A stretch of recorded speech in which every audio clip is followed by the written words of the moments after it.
is the amount of 224,000 debit financial asset and credit share capital and share premium. And it's not there, it's missing. So share capital 80,000 and share premium 144,000.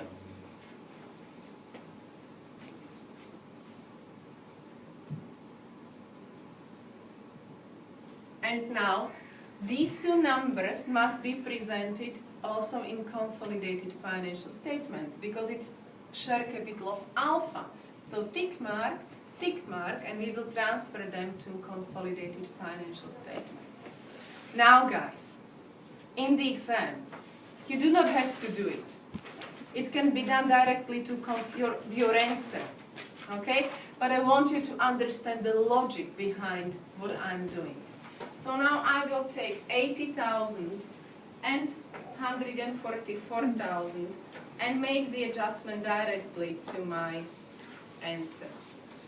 So plus 80,000.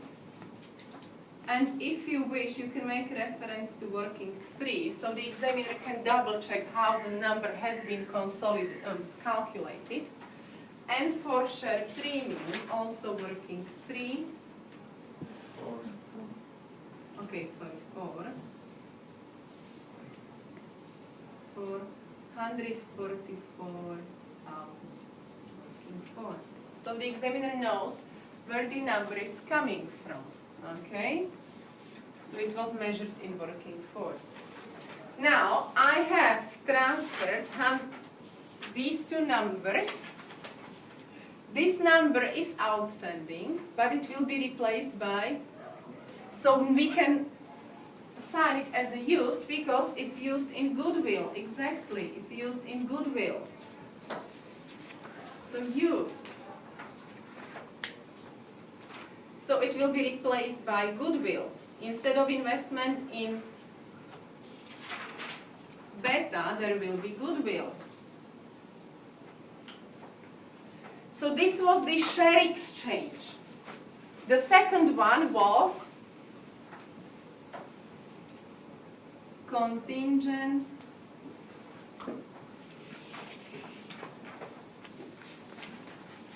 consideration. And the examiner has stated that the value of contingent consideration on 1st of April 12 was 25. And it has not been accounted yet. And double entry is to debit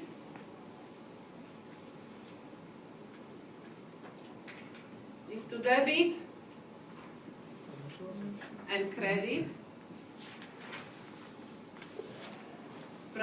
provision. Perfect. Okay, unfortunately our assistant was not able to account for it, so I will increase the value of financial asset, and it is already used in goodwill working, so we can assign it as a used, but I'm missing the opposite double entry, and the opposite double entry goes to long-term provisions. Long-term provisions, exactly. 25. So 25. And it has not been consolidated yet, so I will make a tick mark and I will transfer it to my consolidated financial statement.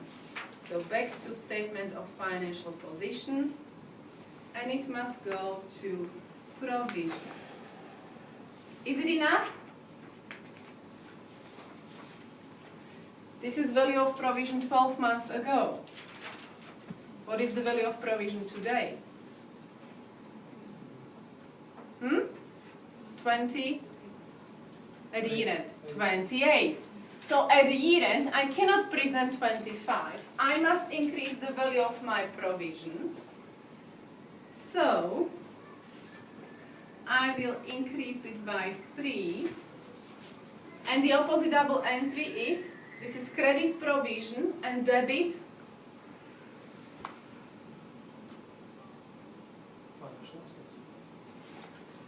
would you like to debit financial asset?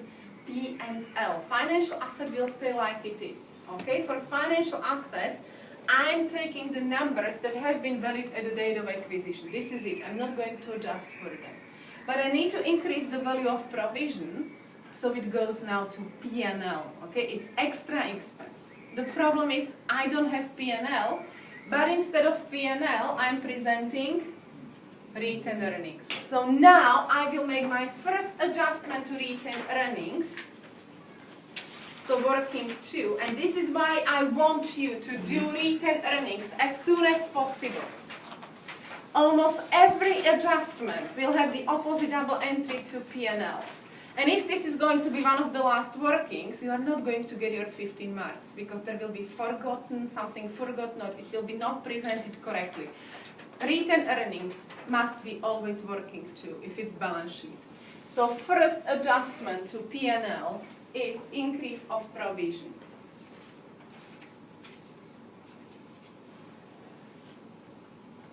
We don't have a separate working on that, so you can make reference to note 1. And am I going to adjust P&L of parent, subsidiary, or associate? Parent. Why parent? Because his parent is paying for the Exactly, it's parent's liability. Okay? So it's expense, so I need to decrease the value of retained earnings. I need to decrease the value of profit. Okay, so 3,000. Provision for contingent consideration.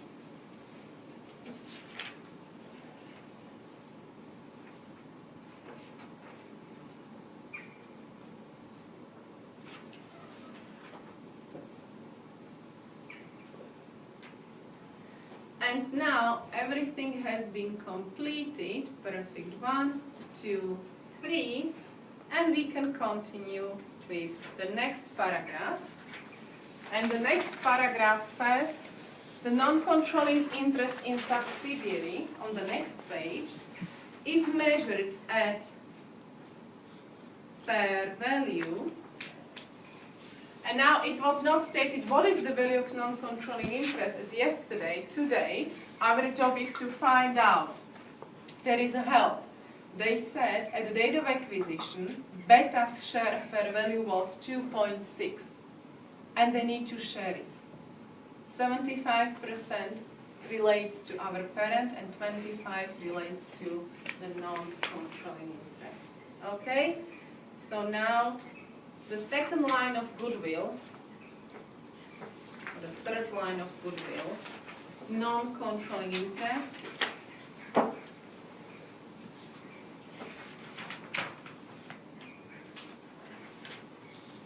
So the fair value of one Beta's share at the date of acquisition was 2.6.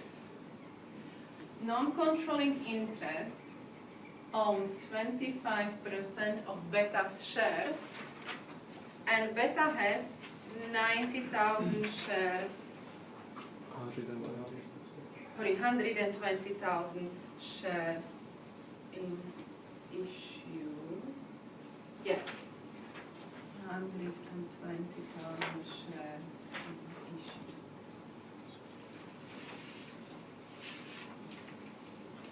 And this should be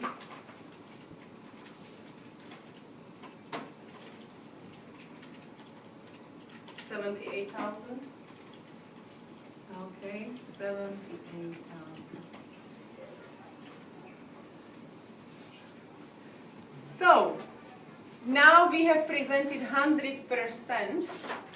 So this is what they paid for 75%. This is what they actually own for 25%.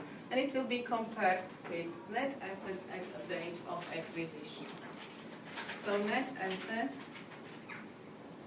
less net assets at... Oh, sorry, from where comes the 120,000? Just a second, please. It's coming from here. share capital of beta. Okay? It's there. Okay. So, net assets at the date of acquisition. So net assets, they are presented, this is another expression for equity. Okay? So this is equity at the date of acquisition. So equity consists of share capital, share premium, retained earnings, and other components of equity.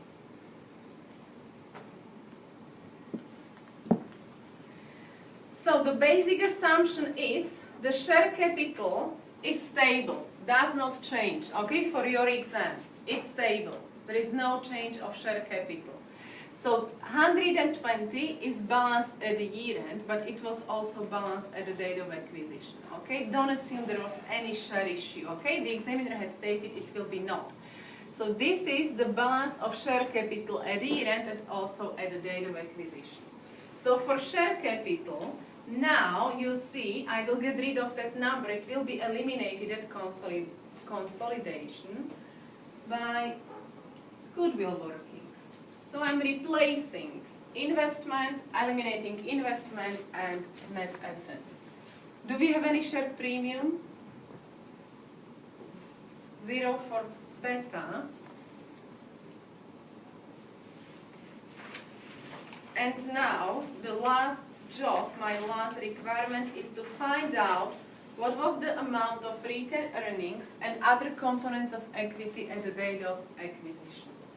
And the question is perfectly structured. I really like this question because it helps you to go step by step. It's like when you cannot dance and you have a very good dance partner, and Boris said it's like let your dance partner to lead you. Okay, so really the question can lead you step by step. So the next sentence, the next paragraph is telling me that retained earnings at the date of acquisition have been 86 and other components of equity 2.4 million. Okay, so it's leading me through all workings.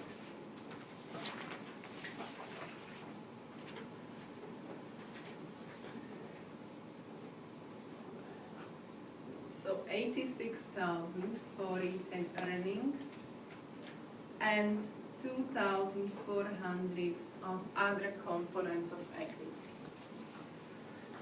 The last line will be for fair value adjustment because net assets at the date of acquisition equity should be measured at fair value.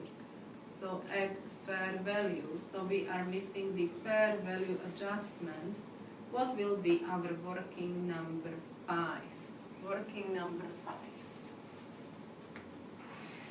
Before I start with a fair value adjustment, okay, I want you to get another mark. This is balanced at the date of acquisition and this is balanced at the date of acquisition. It means it has been earned under the control of the previous owner. Legally, they now have the ownership, but the substance of a form is it cannot be consolidated. So these are balances at the date of acquisition that must be excluded from consolidation. So I will use that number for working 2 and that number for working 3. And I have another mark just for copying these numbers to a correct position. So nothing for parent. 86,000. Okay, so at the year end, the balance of retained earnings was 115, but 86,000 was earned under the control of the previous owner, so it must be excluded from consolidation. Okay, it must be excluded. Half a mark. And the same point for working 3, other components of equity, 2,000. Half a mark.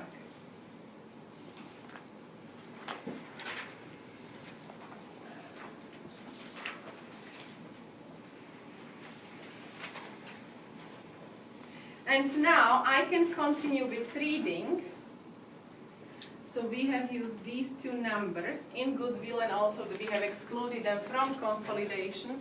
And I already see fair value adjustment.